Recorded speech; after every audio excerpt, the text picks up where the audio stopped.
Hello students, CG शिक्षा में आपका स्वागत है। मैं कांची की चरवानी आज आपको पढ़ाऊंगी जीव विज्ञान कक्षा 11वीं, जिसका अध्याय हम पहुंच चुके हैं 15, जिसका नाम है पादप वृद्धि एवं विकास, प्लांट ग्रोथ एंड डेवलपमेंट, है ना।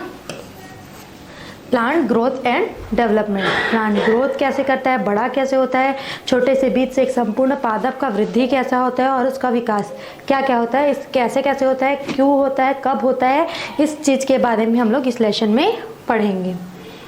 अध्यावरण युक्त परिपक्व एवं निषेचित जो बीजांड होता है उसको बीज कहते हैं। अध्यावरण मतलब क्या होता है, झिल्ली, पैकेट, है ना। एक पैकेट जो होता है उसमें क्या होता है, निषेचित फर्टिलाइज्ड बीज होता है, एक निषेचित बीजांड होता है, उसको क्या बोलते हैं हम लोग, सीड बीज बोलते हैं। बीज जो होता है उससे युग्मक जाइगोट बनता है और भ्रूण का भ्रूण होता है, ठीक है। उसके बाद भ्रूण होता है। बीज जो होता है उसके कुछ समय के बीज जब बनता है उसके कुछ समय के बाद या कुछ समयांतराल के पश्चात क्या होता है, नए पादप में परिवर्धित होता है। बीज के अंदर क्या होता है, संपूर्ण भ्रूण विकसित होकर नए पादप का निर्माण करता है। अनुकूल परिस्थितियों तथा कारकों, हवा, जल और ताप की उपस्थिति में बीज के अंदर स्थित जो भ्रूण होता है वो सक्रिय और विकसित होकर नए नव प्ररोह एवं जड़ तंत्र के निर्माण की प्रक्रिया को क्या बोलते हैं, अंकुरण कहते हैं। क्या बोलते हैं, प्रक्रिया को अंकुरण। अंकुरण का जो क्रम होता है वो भ्रूणीय अक्ष के हाइपोकोटाइल क्षेत्र की कोशिकाओं में तेजी से विभाजन और वृद्धि होती है। जो अंकुरण जो होता है, जब सीड जो होता है वो बड़ा होता है, ग्रोथ करता है, तो क्या करता है, अंकुरण होता है ना। उसका जो भ्रूण जो तो होता है वो क्या होता है, प्ररोह तंत्र और जड़ तंत्र का निर्माण जब करता है तो उसको क्या बोलते हैं, अंकुरण। इसके क्रम में क्या होता है, जो भ्रूणीय अक्ष होता है, मतलब जो बीज है उसके बीच में जो अक्ष होता है उसको क्या बोलते हैं, हाइपोकोटाइल क्षेत्र। उसके हाइपोकोटाइल क्षेत्र होता है उसमें तेजी से वृद्धि एवं विभाजन और वृद्धि होती है। तो जो बीज पत्र है ना, वो क्या होता है, भूपटल से ऊपर आ जाता है, और यदि इपोकोटाइल में तेजी से विभाजन हो तो वृद्धि जो होती है वो अंकुरण के क्रम में बीज पत्र जो होता है वो भूपटल के नीचे अर्थात मृदा में ही रह जाता है। जब अंकुरण होता है तो हाइपोकोटाइल जो होता है, हाइपोकोटाइल जो क्षेत्र होता है वो ऊपर की ओर वृद्धि करता है, और कोटाइल क्षेत्र जो होता है वो नीचे की वृद्धि करता है। ये ऊपर की ओर करेगा, और हाइपोकोटाइल एपिकोटाइल क्षेत्र जो होता है वो नीचे की ओर वृद्धि करता है भूपटल से। तो अर्थात अंकुरण का वह प्रकार जिसमें बीज पत्र भूपटल से ऊपर की ओर जाता है भूमिक अंकुरण कहते हैं, और दूसरी स्थिति में भूपटल के नीचे आता है अर्थात मृदा में ही रह जाता है, उसको क्या बोलते हैं, अधोभूमिक अंकुरण कहते हैं। क्या बोलते हैं, अधोभूमिक अंकुरण। उदाहरण है आपका मक्का, गेहूं, चना, आम आदि।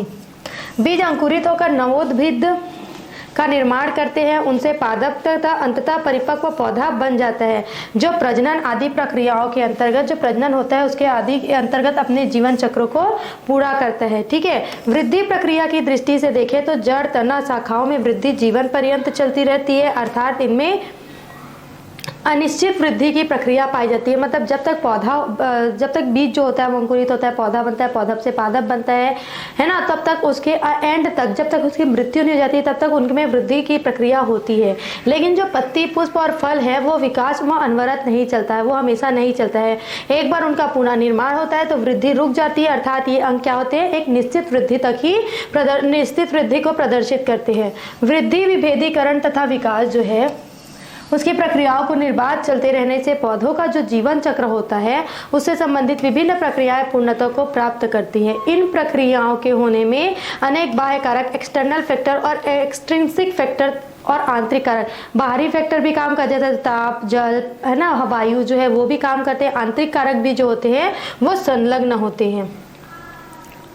नवोद्भिद का विकास कैसे होता है, देखो बीज है, बीज से क्या हुआ, बीज से अंकुरण स्टार्ट हुआ, रेडिकल जो होगा फिर उससे टेस्टी हाइपोकोटाइल हो गया, है ना, हाइपोकोटाइल कर्व हुआ, फिर वो धीरे धीरे बड़ा होता है, इसमें कोटिलेडोन होता है, फर्स्ट लीफ बनता है, स्ट्रेट, ये हो गया प्राइमरी रूट बन गया, फिर धीरे धीरे पादप बन जाता है। ये इसका विकास है, विकास का क्रम। फिर है बीज अंकुरण की प्रक्रिया। बीज अंकुरण की प्रक्रिया क्या होती है, जो पादप जगत है वो बड़ा जगत क्यों बना, बीजों के अंकुरण के कारण ही हुआ। तो अंकुरण का प्रारंभ जो होता है उसको उपापचय सक्रियता को पुनः पा लेने से होता है, जिनमें अंतःशोषण की प्रक्रिया के फलस्वरूप पानी का बीजों में पहुंचने की क्रिया सबसे ज़्यादा महत्वपूर्ण होती है। जो पानी होता है अगर वो बीज में पहुंच जाता है तो उससे क्या होता है, पानी जो होता है वो बीज में पहुंचता है तो वो अंकुरण करना शुरू कर देता है, वो पानी को अवशोषित करता है और उसके बाद ऑक्सीजन और कार्बन डाइऑक्साइड के प्रति पारगम्यता काफ़ी बढ़ जाती है। जब बीज के अंदर, जब सीड जो होता है उसके अंदर जब पानी पहुंचता है तो पानी का बीजों में प्रवेश करने से क्या हो जाता है, ऑक्सीजन और कार्बन डाइऑक्साइड की मात्रा जो होती है वो बढ़ जाती है, कि उसकी पारगम्यता बढ़ जाती है। जल के अवशोषण के फलस्वरूप बीजों के भ्रूण तथा अन्य उत्तकों में जलीयकरण होता है। क्या होता है, बीजों के उत्तकों में जलीयकरण होता है तथा उससे बीज के आंतरिक उत्तकों में ज़्यादा तथा बीज चोल में अपेक्षाकृत कम फैलाव होता है, जिसके कारण बीज चोल माइक्रोपाइल क्षेत्र से फटता है। जो बीज चोल होता है मतलब इस टाइप का बीज होगा तो ये माइक्रोपाइल क्षेत्र होता है, यहाँ से जो बीज होता है वो फटता है। भ्रूणीय कोशिकाओं के जीव द्रव्य में जलीयकरण के कारण पुनः सक्रियता आ जाती है और आवश्यक उपापचयिक क्रियाएं शुरू हो जाती है। अंतः जल शोषण या जलीकरण के कारण दूसरी सबसे महत्वपूर्ण प्रक्रिया के रूप में बीज के अंदर विविध एंजाइमों का कोशिका के अंदर सक्रिय अवस्था में उपस्थित हो जाता है, क्योंकि श्वसनीय एंजाइम जो कि उच्च सांद्रण में हमेशा बीजों में उपस्थित रहते हैं, जलीकरण के पश्चात यह सक्रिय हो जाते हैं। प्रारंभ में जो बीज होता है वो अनाक्षी श्वसन की प्रक्रिया से अपनी सक्रियता में विस्तार करते हैं, क्योंकि जो अंकुरण की प्रक्रिया होती है उसके अत्यंत प्रारंभ में बीज के अंदर क्या बन जाती है, ऑक्सीजन की उपलब्धता न के बराबर हो जाती है। अनाक्षी श्वसन से जैविक गतिविधियां प्रारंभ होने के पीछे एक यह भी कारण होता है कि जो प्रसुप्त बीज होते हैं, डॉर्मेंट सीड जो होते हैं, उसके माइटोकॉन्ड्रिया का अत्यल्प या अविकसित होते हैं तथा अंकुरण के समय अनाक्षी श्वसन की स्थिति में जब अंकुरण होता है तो उसके अनाक्षी श्वसन की उपस्थिति में क्या होता है, प्रारंभ होने के बाद बनते हैं। क्रिस्टी के विकास के बाद जो माइटोकॉन्ड्रिया में क्रिस्टी होता है उसके विकास के बाद ऑक्सीश्वसन की प्रक्रिया जो होती है वो बीजों में शुरू होती है। जब बीजों में उपापचयिक क्रियाओं के आवश्यक आधार पदार्थ आधार क्रियाधार संग्रहित पदार्थ के रूप में उपस्थित होते हैं तो ये द्विबीजपत्रीय बीजों में, बीजपत्र में तथा एक बीजपत्रीय पौधों में भ्रूणपोष के रूप में पाए जाते हैं। ये भोज्य पदार्थ प्रोटीन, लिपिड, कार्बोहाइड्रेट के रूप में बीजों की प्रकृति जैसे भ्रूणपोषी, अभ्रूणपोषी के अनुसार बीजों में होते हैं। इन संग्रहित पदार्थों के अपचयन में भाग लेने वाले एंजाइमों में एमाइलेज, प्रोटीएज, लाइपेज तथा न्यूक्लिएज आदि प्रमुख है, जो कि क्रमशः स्टार्च का घुलनशील शर्करा में, प्रोटीन को अमीनो अम्ल में तथा वसा को वसीय अम्ल एवं ग्लिसरॉल को नाभिकीय अम्ल में चेंज कर देते हैं, है ना, उसके विघटित कर देते हैं। इस तरह उपलब्ध जो सरल अणु होते हैं उनका उपयोग भ्रूणीय अक्ष जो होता है, जो सरल अणु पाए जाते हैं उनका क्या होता है, भ्रूणीय जो अक्ष होता है उसकी कोशिकाओं के द्वारा कोशिका विभाजन तथा वृद्धि एवं अपचायिक क्रियाओं के संचालन हेतु किया जाता है। अंकुरण का जो दृश्य होता है, अंकुरण का जो क्रिया होता है उसमें बीजावरण के माइक्रोपाइल क्षेत्र फटने तथा मूलांकुर के बाहर निकलने से प्रदर्शित होता है। मूलांकुर का वृद्धि जो होता है वो बीजावरण के माइक्रोपाइल क्षेत्र से निकलता है और अंकुरण का प्रथम चिन्ह माना जाता है। अंकुरण की परिस्थितियां और कारक क्या होती है, अंकुरण के लिए कंडीशंस क्या क्या होते हैं, उनके लिए कौन कौन से फैक्टर कार्य करते हैं ये देखते हैं। अंकुरण जो होता है वो उपयुक्त दशाएं तथा उससे प्रभावित करने वाले विभिन्न कारक निम्नलिखित है। जल अंकुरण प्रक्रिया के लिए जब जल का अंकुरण होता है तो उसकी प्रक्रिया के लिए सर्वाधिक महत्वपूर्ण कारक होता है, क्योंकि जल की उपस्थिति के कारण ही जो बीज होते हैं उनके उत्तकों में सक्रियता आती है, एक्टिविटी शो करता है और जैव रासायनिक अभिक्रियाओं को क्रियाशील करने वाले जो एंजाइम्स होते हैं वो सक्रिय हो पाते हैं। जल के कारण बीज के अंदर की कोशिकाएं जो होती है, जो जल होता है उसके कारण जो बीज के अंदर की कोशिकाएं जो होती है वो परासरणीय प्रभाव में वृद्धि होती है, उसके परासरणीय प्रभाव में वृद्धि होता है, जिससे जल की कमी बीजों में अंकुरण के लिए स्ट्रेस कारक की तरह कार्य करता है तथा अंकुरण नहीं हो पाता। दूसरा है तापमान। जो तापमान, ये तो हो गया पहला आपका जल अंकुरण, जल का क्या काम कार्य होता है ना, सक्रियता में। फिर नेक्स्ट है आपका तापमान। तापमान जो होता है वो 35 सेंटीग्रेड के बीच स्थित तापमान में अंकुरण के लिए आवश्यक होता है। अगर अत्यंत कम ताप होगा तो अत्यंत कम तथा अत्यंत उच्च ताप में अंकुरण को निरुद्ध करता है। फिर है वातावरणीय गैसें। वातावरण की गैसें जो होते हैं वो अंकुरण को प्रभावित करते हैं। वातावरण में O2, CO2, N2 आदि गैसें होते हैं। इनमें ऑक्सीजन की उपस्थिति जो होती है 8% से 20% तक ही होती है, जो अंकुरण को बढ़ाती है, जबकि उच्च CO सांद्रण अंकुरण को निरुद्ध करती है। फ्लोराइड, HSNO2, SO2, O3 आदि गैसें भी अंकुरण की प्रक्रिया को सफल नहीं होने देती हैं।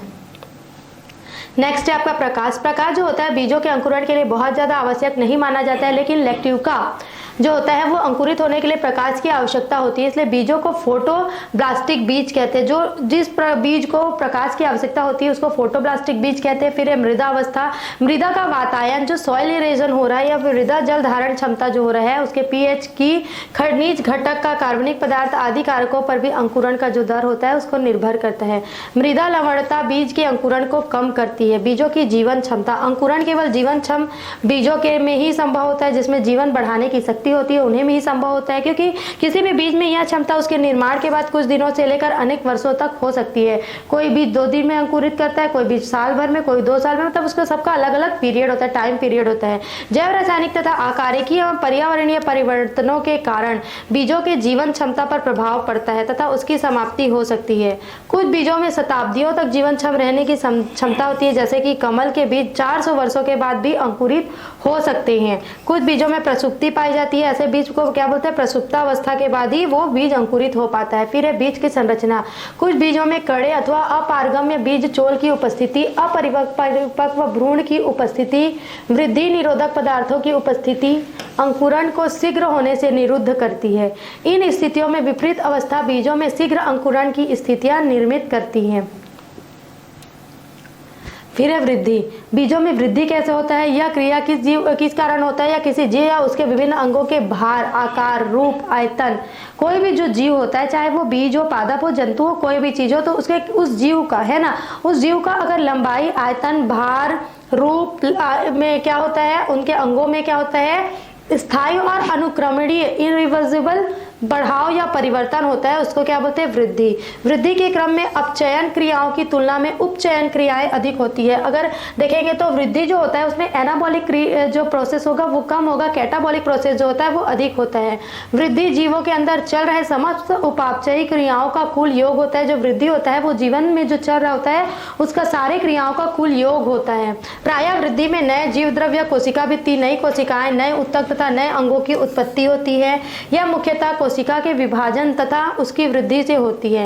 एक कोशिका में कई परिवर्तन होने के पश्चात, एक कोशिका जो होती है उसमें कई परिवर्तन होने से उसमें क्या होता है, नए जीव द्रव्य की उत्पत्ति होती है।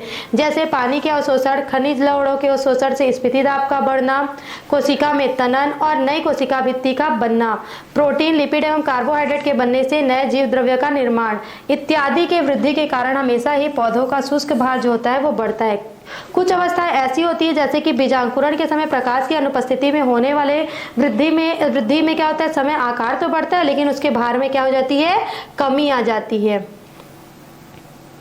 विभाज्योतक की स्थिति में वृद्धि की दशा कैसी होती है, देखो प्राइमरी ग्रोथ जो होता है वो रिवर्स होता है और ये जो होता है इसका प्राइमरी ग्रोथ ऊपर की ओर होता है, जैसे कि cambium secondary growth cork cambium root cap से ऊपर की ओर होगा, ये शूट अपेक्स से ये भी ऐसा होता है। ठीक है, जो एनाबॉलिज्म और कैटाबॉलिज्म होता है वो एनाबॉलिज्म है ना, एनाबॉलिज्म जो होगा वो उसकी क्रिया जो होगी वो कैटाबॉलिज्म की तुलना में धीरे होती है। निम्न वर्गीय पौधे जैसे कि शैवाल, कवक आदि में वृद्धि उसके संपूर्ण शरीर में हो सकती है। निम्न वर्गीय जो पौधा होता है जैसे कि शैवाल, कवक, उनकी वृद्धि जो संपूर्ण शरीर में होती है, लेकिन जो उच्च वर्गीय पौधा होता है उसकी वृद्धि विभाज्योत के क्षेत्रों में मेरिस्टेमेटिक रीजन में ही सीमित होता है, जैसे कि cambium, cork cambium secondary growth जो होता है उसमें ही ग्रोथ होता है। ठीक है, तथा विशिष्ट प्रकार की विभाजनशील या विभाजन की क्षमता युक्त कोशिकाओं के समूह द्वारा संपन्न किया जाता है, जिन्हें क्या बोलते हैं, विभाज्योतकी उत्तक। ये शीर्षस्थ, अंतर्वृष्ट एवं पार्श्वीय लेटरल स्थितियों में पौधों के अक्ष पर उपस्थित होते हैं तथा क्रमशः शीर्षस्थ विभाज्योतक, अंतर्वृष्ट विभाज्योतक एवं पाव विभाज्योतक के नाम से सूचित किए जाते हैं, उनका नाम ऐसा लिया जाता है। ठीक, शीर्षस्थ विभाज्योतक के कारण पौधे के अक्ष की लंबाई में वृद्धि होती है तथा पार्श्व, ये पार्श्व होगा ना, विभाज्योतक के द्वारा उसकी जो मोटाई होती है उसमें वृद्धि होती है। घास, बांस आदि में अंतर्विष्ट विभाज्योतक के कारण पर्व और पर्व संधि, ये हो गया नोड और इंटरनोड,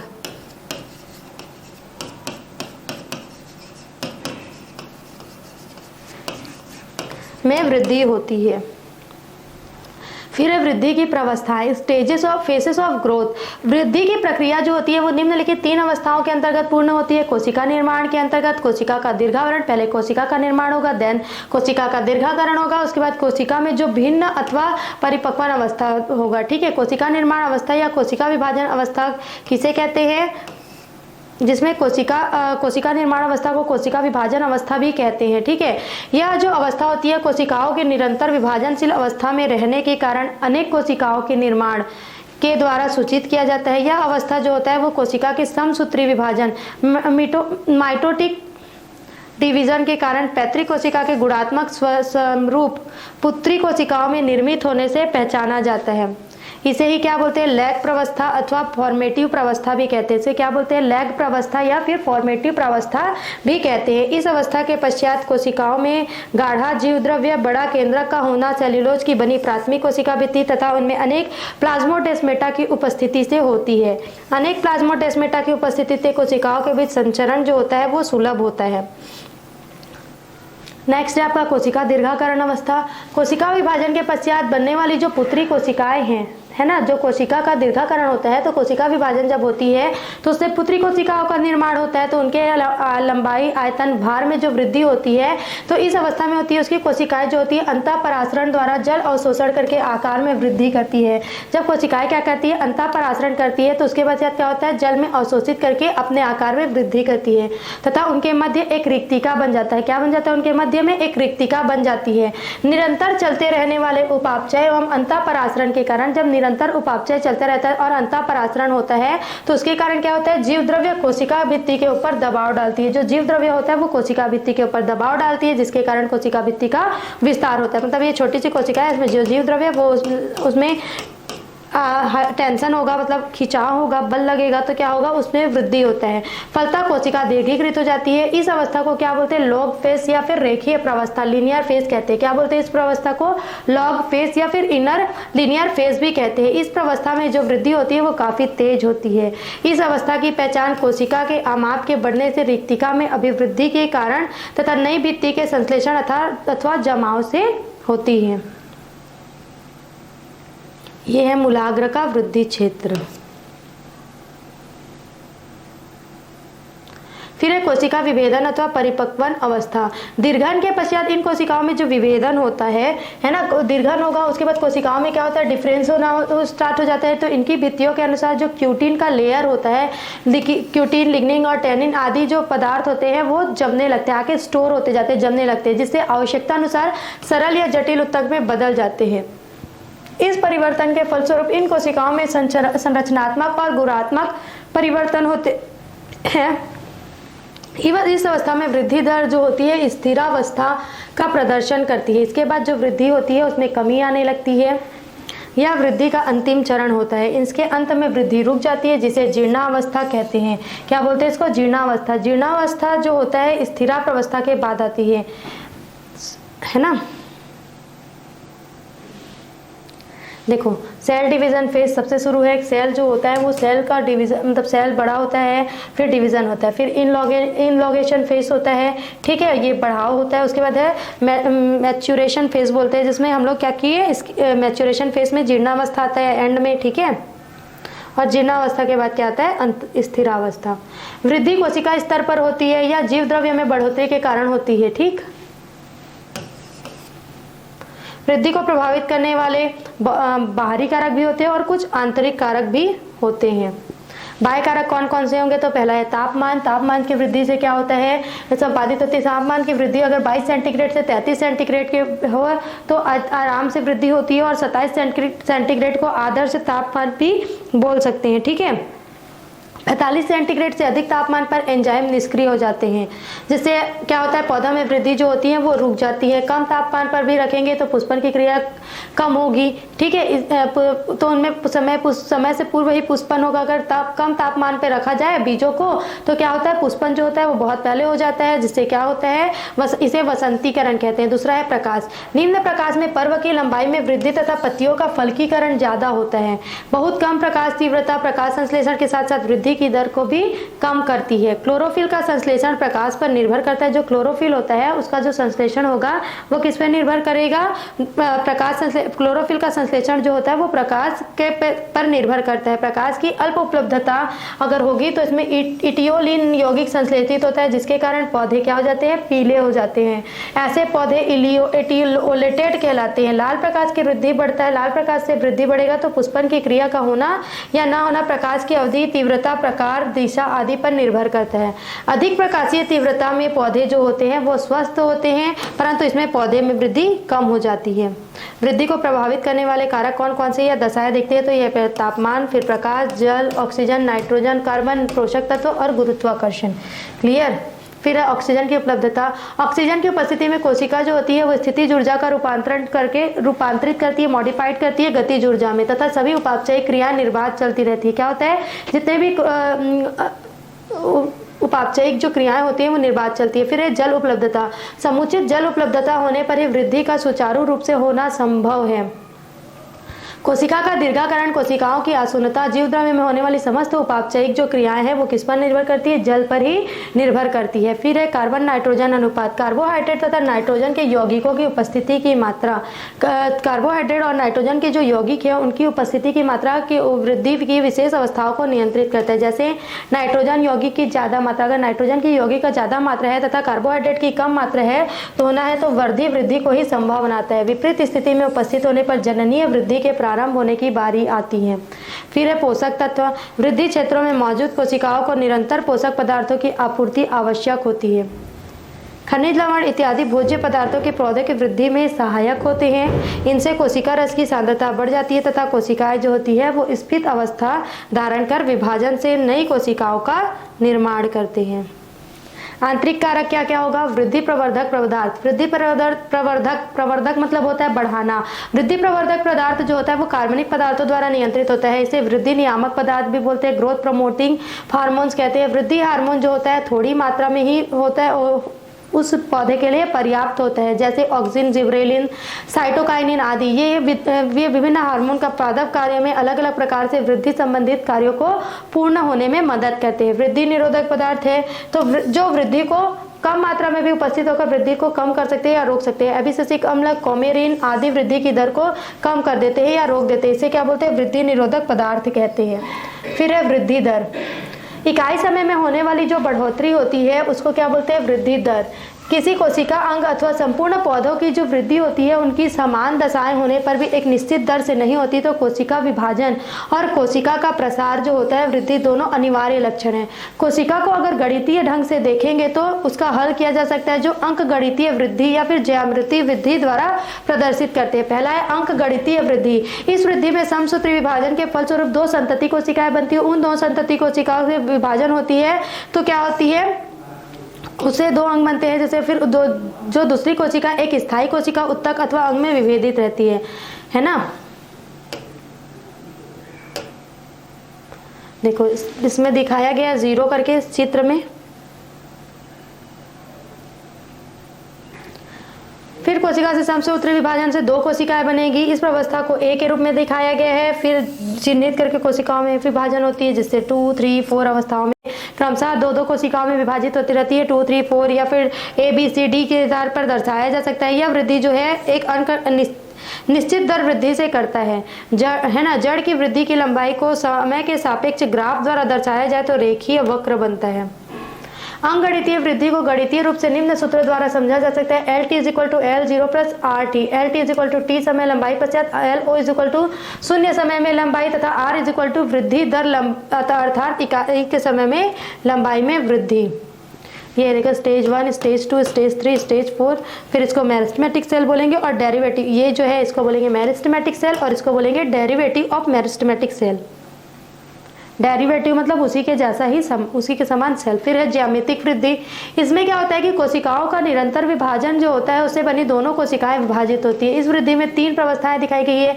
जैसे इसमें क्या बोला, एक ज्यामिति में 1 में 2 हुआ वृद्धि, ठीक। ये फिर अब ये जो है ये 2 में वृद्धि किया, ठीक। अब ये जो है ये 2 में वृद्धि किया तो एक जो है वो बढ़ता रहता है। लेकिन जो ज्यामितिक वृद्धि होती है उसमें क्या होता है कि एक जो है उससे 2 हो गया, फिर ये 2 और ये 2 बनाते हैं, फिर ये 2, ये 2, ये 2। इस प्रकार से ये क्या करता है, इसमें वृद्धि की 3 अवस्थाएं प्रदर्शित की गई है।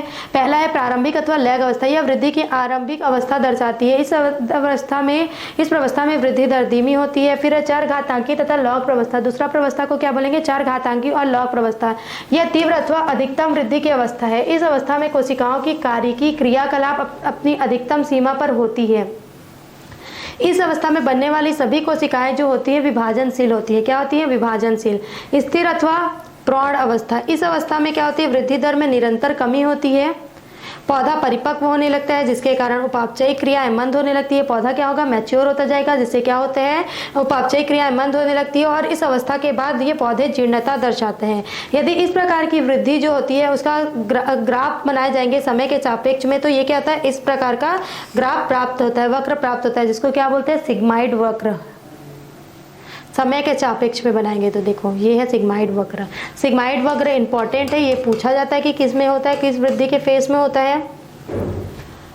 इस प्रकार का वक्र जो होता है वो प्राकृतिक वातावरण में वृद्धि करने वाले सभी जीवों के लाक्षणिक गुण हैं।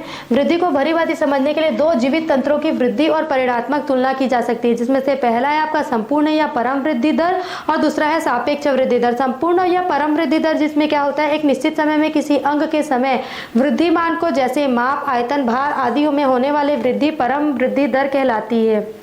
सापेक्ष वृद्धि दर एक निश्चित समय में किसी अंग के एक इकाई वृद्धि मापक कि क्या होता है? एक निश्चित समय में, अगर एक सही टाइम में देखेंगे निश्चित टाइम में, तो किसी अंग का एक इकाई के वृद्धि मापक में होने वाले जितने भी वृद्धि होती है उसके सापेक्ष को क्या बोलते हैं? सापेक्ष वृद्धि दर कहते हैं। इकाई समय में वृद्धि बट्टा आरंभिक अमाप इज इक्वल टू 100। उदाहरण निम्नांकित दो पत्तियां जैसे ए और बी के अमाप को देखें तो उसके कई इकाई समय में वृद्धि के कारण उसका अमाप ए से ए डैश तथा बी से बी डैश के रूप में प्रदर्शित होता है। ये है जियोमेट्रिक और ये है आपका ज्यामितिक तथा अंकगणितीय वृद्धि। देखो ए से ए डैश और बी से बी डैश वृद्धि जो हुई है इस प्रकार से दर्शाया जाता है। ये पत्तियां जो होती है इस टाइप की होती है, फिर वो जब 10 सेंटीमीटर होती है तो ए से ए डैश में हो जाएगी और बी से बी डैश में हो जाएगी। क्लियर? दोनों पत्तियों में परम वृद्धि को यदि माने तो ए डैश तथा बी टू अर्थात स्थितियों में वह क्या होता है? बराबर होता है। लेकिन सापेक्ष वृद्धि की दर की गणना करें तो बी डैश की तुलना में जो ए डैश की सापेक्ष वृद्धि है वो बी डैश की तुलना में काफी अधिक होती है, जिसका सत्यापन कैसे कर सकते हैं देखते हैं। पत्ती की सापेक्ष वृद्धि दर 5/5 मल्टीप्लीकेशन बाई 100 तो 100% होगा। ठीक है, जिसमें 5 सेंटीमीटर ये ए के लिए ना, ए के लिए 5% प्रारंभिक अमाप 5 है तो, और फिर दूसरा अगर बी के लिए देखते हैं तो 50 है, तो क्या हो गया? 10%। इकाई समय में वृद्धि 5 सेंटीमीटर स्क्वायर में आरंभिक अमाप जो है इसका, तो ए डैश का पत्ती का सापेक्ष वृद्धि दर 100 होगा, जबकि बी डैश का क्या होगा? 10% होगा, 10% होगा। विभेदन, निर्विभेदन तथा पुनर्विभेदन, differentiation, dedifferentiation and redifferentiation में क्या होता है ये देखते हैं।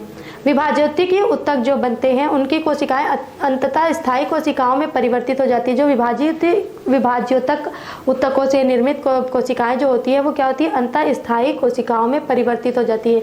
ये कोशिकाएं विशिष्ट कार्यों को संपन्न करने में अपनी संरचना के कई प्रकार का बदलाव करती है। जो कोशिकाएं होती है जो अपने कार्यों को संपन्न कराने के लिए क्या करती है? अपने संरचनाओं में चेंजेस लाती है और दूसरी कोशिकाओं से अलग दिखाई देती है। इस घटना को क्या बोलते हैं? विभेदन कहते हैं।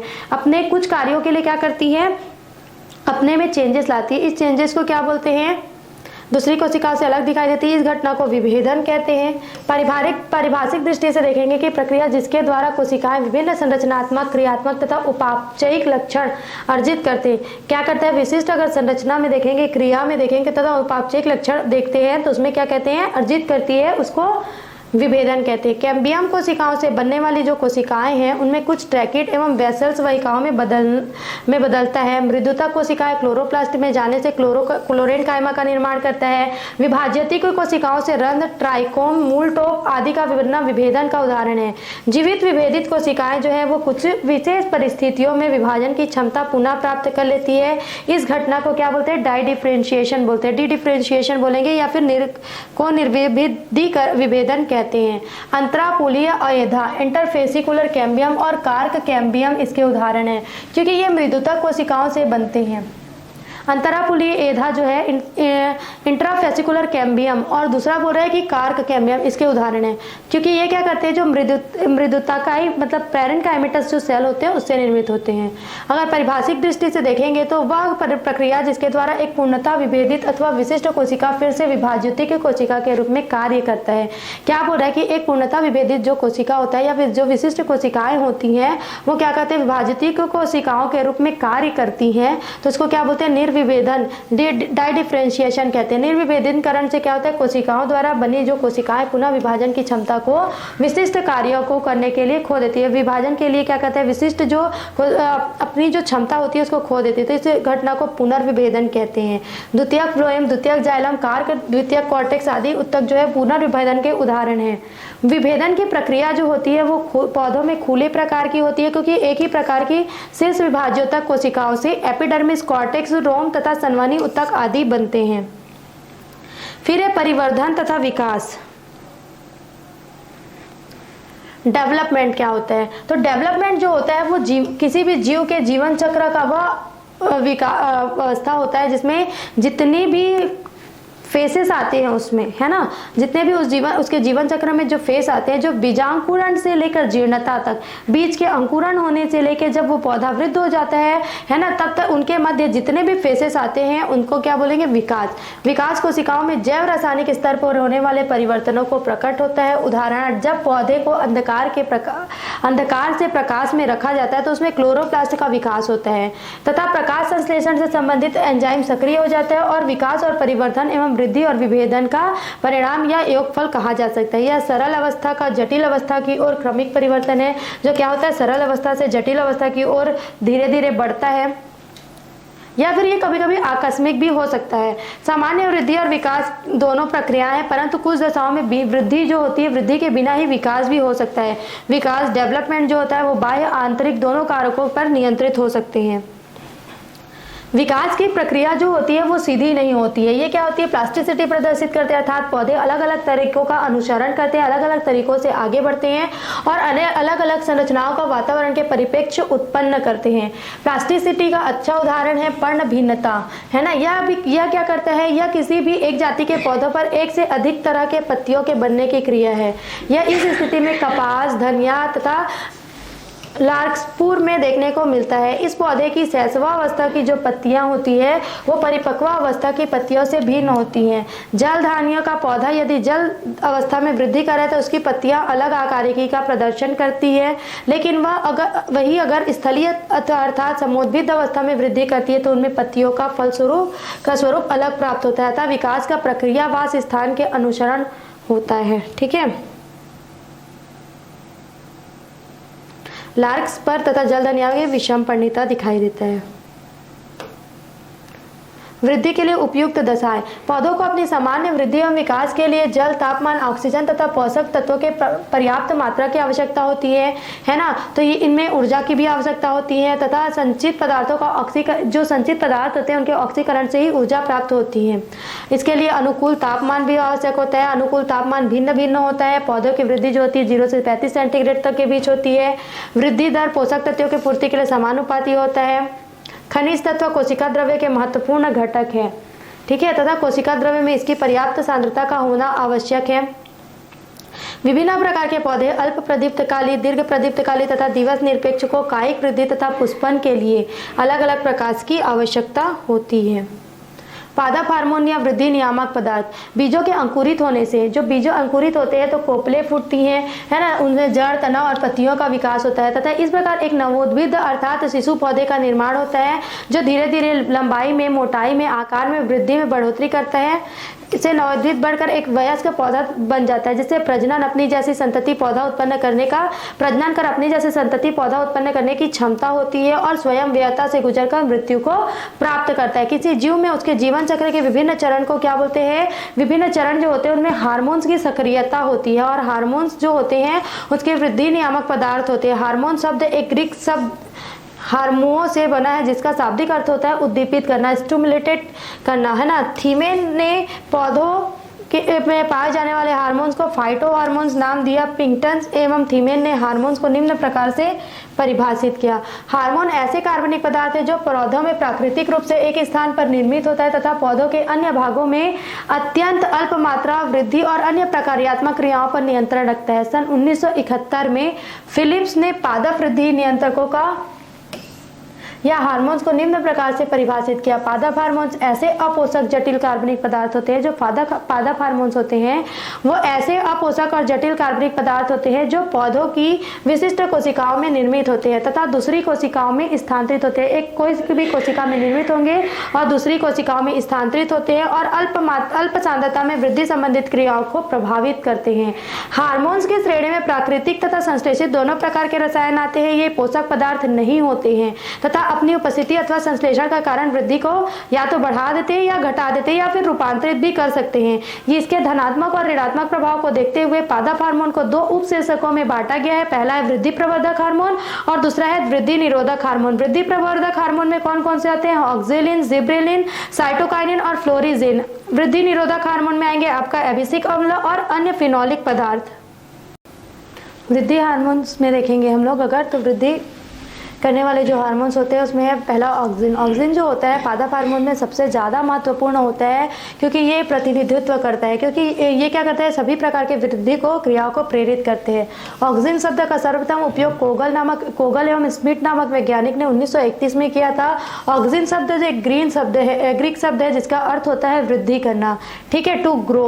कोगल एवं हेगन स्मिथ के अनुसार ऑक्सिन एक ऐसा पादप हार्मोन है जो मुख्यतः कोशिकाओं के विवर्धन और दीर्घाकरण अथवा प्ररोह की वृद्धि से शूट सिस्टम के वृद्धि से संबंधित होता है। ऑक्सिन को निम्न प्रकार से परिभाषित किया जाता है कि ऑक्सिन ऐसे कार्बनिक पदार्थ होते हैं जो अल्प सांद्रता में ही उपयोग करने से पौधों में वृद्धाधर अक्ष पर मतलब लॉन्गिट्यूडल एक्सेस पर वृद्धि को प्रेरित करता है।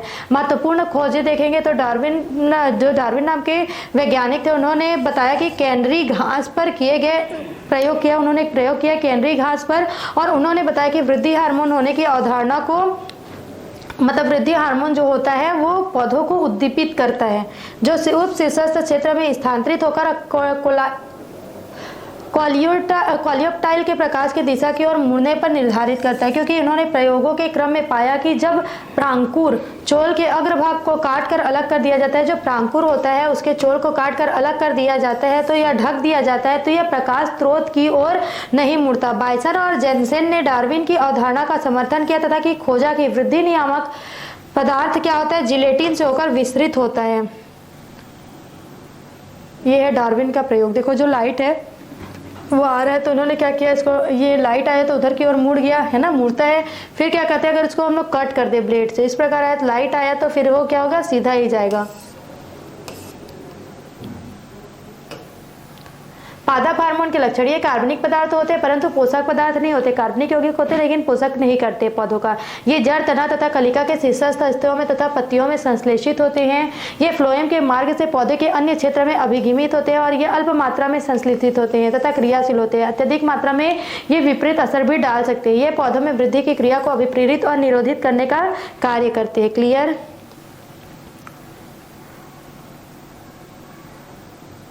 यह बाइसन और जेनसेन ने एक प्रयोग किया। उन्होंने बताया कि कोलियोप्टाइल की जो प्रकाश है उसकी ओर से भाग में माइका की पतली पट्टी लगा दे तो क्या होगा प्रकाशानुवर्त हो जाएगा। लेकिन यदि माइका की पट्टी को प्रकाश के विपरीत वाले भाग में लगा दिया जाए, जो माइका की पट्टी होती है उसको प्रकाश के विपरीत वाले भाग में लगा दिया जाए तो प्रकाशानुवर्त नहीं होगा। इस प्रयोग से यह निष्कर्ष निकलता है कि वृद्धि हार्मोन जो होता है वो स्थानांतरण शीर्ष से उपशीर्ष क्षेत्र की ओर और अंधकार क्षेत्र में हिस्से से होता है। पॉल ने कोलियोप्टाइल में शीर्ष को काट कर तिरछे रूप से कटे हुए हिस्सों को रखा, फिर भी कोलियोप्टाइल से मुड़ा होता है। यह प्रयोग यह प्रमाणित करता है कि वृद्धि नियामक पदार्थ का उपशीर्ष क्षेत्र में स्थानांतरण होता है। यह है बाइसन और जेनसेन का जिलेटिन संबंधी प्रयोग। यह है पॉल का प्रयोग। पॉल एवं वेंट ने एविना कोलेप्टोल के बहुत से शीर्ष को काटकर अलग कर दिया और अगर ब्लॉक पर रखा। ठीक है, जैसे देखो यहाँ पे क्या किया, शीर्ष क्षेत्र को काट दिया और उसको कहाँ रख दिया, अगर ब्लॉक में। यदि शीर्ष क्षेत्र को काटा उसको रख दिया अगर के ब्लॉक में। और छोटे छोटे टुकड़ों में काटे और तथा प्रत्येक टुकड़े को कोलियोप्टाइल्स के कटे हुए भाग पर एक और रखा और यह पाया कि ये कोलियोप्टाइल इस स्थिति में भी एक और मुड़ जाते हैं, जबकि संपूर्ण प्रयोग में ये जो संपूर्ण प्रयोग था पॉल का, उन्होंने अंधकार में किया था। इसे यह सुनिश्चित हो गया कि कोलियोप्टाइल के शीर्षक में वृद्धि से संबंधित पदार्थ का संश्लेषण होता है, जो कि अगर ब्लॉक पर रिस कर क्या किया, अपना प्रभाव प्रयोग के अंत तक दिखाता है। वेंट ने इस पदार्थ को क्या नाम दिया? ऑक्सिन नाम दिया और कहा कि ऑक्सिन जो होता है उसके बगैर पौधों में वृद्धि हो पाना मुश्किल है। वेंट ने उपयुक्त प्रयोगों के क्रम में यह भी खोजा कि कोलियोप्टाइल शीर्ष के मुड़ने से दर ऑक्सिन की मात्रा में समानुपाती होता है। इसे ही एविना वक्र परीक्षण कहते हैं। वेंट ने अपने प्रयोग में यह भी पाया कि कोलियोप्टाइल शीर्ष का अंधकार की अस्थित क्षेत्र में ऑक्सिन का अधिक सांद्रता पाया जाता है। ऑक्सिन का स्थानांतरण कैसे होता है कि पौधों में ऑक्सिन का संश्लेषण तनों एवं जड़ों के शीर्ष पर होता है। यहाँ के इतना स्थानांतरण आधार की ओर होता है, अतः स्थानांतरण ध्रुव होता है। यदि किसी शाखा के शीर्ष भाग पर ऑक्सिन का संश्लेषण होता है, जो क्या होगा, अगर किसी शाखा में ऑक्सिन का संश्लेषण होता है तो वह उसी शाखा में स्थानांतरित होकर उसकी वृद्धि और नियंत्रित करेगा। अन्य शाखाओं से वह किसी भी स्थानांतरित नहीं होता है। ऑक्सिन का स्थानांतरण फ्लोएम उत्तक से होता है। कुछ सामान्य ऑक्सिन्स कौन कौन से देखते हैं तो ऑक्सिन ए ऑक्जेनोट्रायोलिक अम्ल मनुष्य के मूत्र से वियोजित किया जाता है। ऑक्सिन बी ऑक्जेनालोनिक अम्ल कॉर्न जर्म आयल से वियोजित किया जाता है। हेट्रोऑक्सिन इंडोल 3 एसिटिक अम्ल C10HONNO मानव मूत्र से वियोजित किया जाता है। इंडोल 3 एसिटिक अम्ल की आमतौर पर मिलने वाले सबसे सामान्य प्राकृतिक ऑक्सिन है। यह प्ररोग्राह में पत्ती सूट एपेक्स जो होता है उसमें पत्ती आदकों के निर्माणाधीन बीज में ट्रिप्टोफेन नामक अमीनो अम्ल से संश्लेषित होता है। इसके अतिरिक्त संश्लेषित ऑक्सिन में से नेफ्थेनिल एसिटिक अम्ल तथा 2,4-डाइक्लोरिक फिनॉक्सिक एसिटिक अम्ल भी सामान्य ऑक्सिन के रूप में जाने जाते हैं। कुछ सामान्य ऑक्सिन्स जो है इसके नाम और जो डायग्राम है वो दिए गए हैं, सूत्र दिए गए हैं, उसको याद रखेंगे आप। ऑक्सिन की रासायनिक प्रकृति होती है कि जिसमें इंडोल रिंग पाई जाती है। प्राकृतिक रूप से पाया जाने वाला जो ऑक्सिन जो होता है वो इंडोल 3 एसिटिक एसिड होता है। प्राकृतिक ऑक्सिन को क्या बोलेंगे? Indole 3 acetic acid. IAA, IBE और INAA2,4-D आदि संश्लेषित ऑक्सिन्स है। ऑक्सिन्स में एक एलिफेटिक चेन और एक एरोमेटिक असंतृप्त रिंग तथा रिंग के मध्य कम से कम कार्बन परमाणु तथा COOH समूह की साइड चैन होती है। प्रकार्यात्मक सक्रियता अर्थात ऑक्सिन के कार्य, ये क्या करता है? सब में दीर्घाकरण करता है, प्ररोह जड़ पत्तियों में, फिर शीर्षक कलिका को वृद्धि को भी प्रेरित करता है तथा पार्श्व कलिका को भी बढ़ाता है। यह स्थिति में शीर्षक प्रभाविता के नाम से जाना जाता है। यह कैम्बियम कोशिका में विभाजन की दर को बढ़ाता है और यह द्वितीयक वृद्धि को शुरू तथा जाइलम एवं फ्लोएम के निर्माण को आवश्यक है। उच्च सांद्रता की उपस्थिति में यह मूल कोशिकाओं में होने वाली कोशिका विस्तारण को रोक देता है। अल्प सांद्रता होने पर यह मूल के बढ़ने की दर को बढ़ाता है। यह पत्तियों एवं फलों में विलगन को रोकता है, मतलब जो अचानक टूट जाता है उसको रोकता है। इसकी विभिन्न मात्रा में उपस्थित प्ररोह में प्रकाशानुवर्तन तथा जड़ में गुरुत्वानुकर्षण को अभिप्रेरित करता है। यह अनिषेक फलन को अभिप्रेरित करता है। खीरा, सेब, टमाटर आदि में नेफ्थेलिन एसिटिक अम्ल का उपचार बीज रहित फल के निर्माण को संभव बनाता है। यह ऑक्सिन का सारांश, इसको आप नोट डाउन कर लेंगे और इसको पढ़ेंगे तो आपको ऑक्सिन के बारे में अगर लिखने के लिए आता है तो आप इसमें से सारे डिटेल्स लिख सकते हैं। क्लियर? शीर्ष प्रभाविता का निरूपण है ये। काष्ठीय पौधों की शाखों के कटे हुए भाग को इंडोल ब्यूटेरिक एसिटिक अम्ल एवं नेफ्थेलिन एसिटिक अम्ल के तनुघोलों से उपचारित करने पर शीघ्र मूलन हो जाता है, अर्थात यह वानस्पतिक प्रसारण के लिए महत्वपूर्ण होता है। ऑक्सीजन का स्प्रे करने से असामयिक फल विलगन को रोकता है। नेफ्थेलिन एसिटिक अम्ल NAA तथा 2,4-D आदि का पत्तियों पर छिड़काव लीची एवं अनानास के पुष्पन को अभिप्रेरित करता है। डाइक्लोरोफिनॉक्सी एसिटिक अम्ल 2,4,5 ट्राइक्लोरोफिनॉक्सी एसिटिक अम्ल का मिश्रण वनों को वृक्षों को पर्ण रहित, वनों में जो वृक्ष होते हैं उनको पर्ण रहित होने से रोक देता है। वियतनाम युद्ध के समय इनका उपयोग एजेंट ऑरेंज NN से किया गया था। फिर दूसरा है ऑक्सिनिन के पास जिब्रेलिन। जिब्रेलिन ऐसे पादप हार्मोन होते हैं जो समेकित रूप से प्ररोह के लंबवत वृद्धि को बढ़ाते हैं और बौनापन को समाप्त करते हैं या पार्श्व कलिका की वृद्धि को प्रेरित करते हैं। इनका खोज कैसे हुआ? तो जिब्रेलिन का खोज कुरुसोवा नामक वैज्ञानिक द्वारा किया गया था। इन्होंने जापान में धान की फसल में किया अपने प्रयोगों के क्रम में जो तरुण पौधे होते हैं उनके अन्य पौधों की तुलना में काफी लंबे होकर अंततः मर जाते हैं। ऐसे पौधे जिन्होंने जिब्रेलिया फ्यूजिक्यूराइड नामक कवक का संक्रमण पाया गया था। पौधे इस कवक के द्वारा संक्रमित होने पर ऐसे ही लक्षण प्रदर्शित करते हैं, अर्थात उक्त कवक द्वारा कोई ऐसा रसायन स्रावित होता है जिसके कारण सामान्य की तुलना में अत्यधिक वृद्धि होने लगती है। यह जिब्रेलिन अम्ल का रासायनिक सूत्र। ये ब्यूटान एवं सुमिकी ने सर्वप्रथम जिब्रेलिन को विजित किया तथा उसका रवा तैयार किया। ये ब्यूटा ने ही जिब्रेलिन शब्द प्रतिपादित किया। क्रॉस एवं अन्य वैज्ञानिक जो थे उन्होंने कवक के जिब्रेलिन के 6 प्रकार के जिब्रेलिक अम्लों का वियोजन किया। उसे क्या बोला? GAI, GA2, GA1, GA2, GA3, 4, 5, 6, 4 और 7 नाम दिया।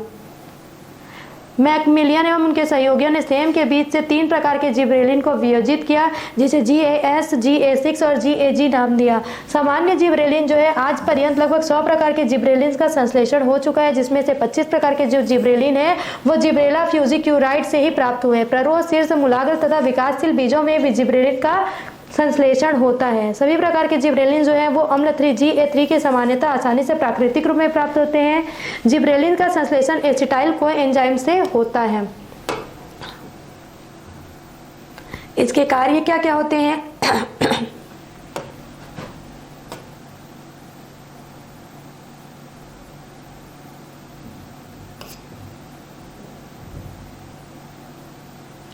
जिब्रेलिन का उपचार करने से पौधों में बौनापन समाप्त होकर लंबापन होता है। कुछ पौधे जो होते हैं वर्ष अर्थात जाड़े में केवल गुलाबवत पत्तियां ही विकसित होते हैं, जिस दूसरे ऋतु के आगमन के पश्चात ये दीर्घाकार प्ररोह का भी निर्माण करता है। ये किसके द्वारा होता है? जिब्रेलिन के कारण इसका विकसित होना क्या करता है? बोल्टिंग कहलाता है। ये है बोल्टिंग, ठीक है। ये देखो पहले में क्या हुआ, छोटा छोटा पत्ती हुआ, फिर ये गुलाब के टाइप का, फिर ये इस टाइप का हो गया। इसको क्या बोलते हैं? बोल्टिंग बोलते हैं। ये है जिब्रेलिन का सारांश। ऑक्जेरिल और जिब्रेलिन में अंतर। ऑक्सिन जो होता है वो पश्चाभिसारी क्रम में पादप अंग में अभिमन करता है। ये क्या करता है? अग्राभिसारी में भी करता है। यह शीर्ष प्रभाविता को निर्धारित करता है। जो ऑक्सिन होता है ये कक्षस्थ कलिका और शाखन को निर्धारित करता है। ये आनुवांशिक बौनापन पर कोई प्रभाव नहीं डालता है, लेकिन आनुवांशिक बौनापन को प्रभावित समाप्त करता है और लंबाई में वृद्धि करता है। यह बोल्टिंग को अभिप्रेरित नहीं करता है। जिब्रेलिन रोजेट पौधे में बोल्टिंग को अभिप्रेरित करता है या मूलन की प्रक्रिया को बढ़ाता है या मूलन की प्रक्रिया पर कोई प्रभाव नहीं डालता है। या अंकुरण के समय संचित भोज्य पदार्थों में मोबाइलाइजेशन पर प्रभाव नहीं डालता। ये मोबाइलाइजेशन पर प्रभाव डालता है, ठीक है।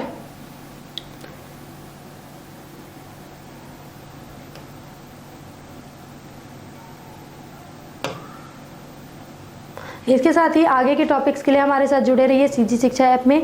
धन्यवाद।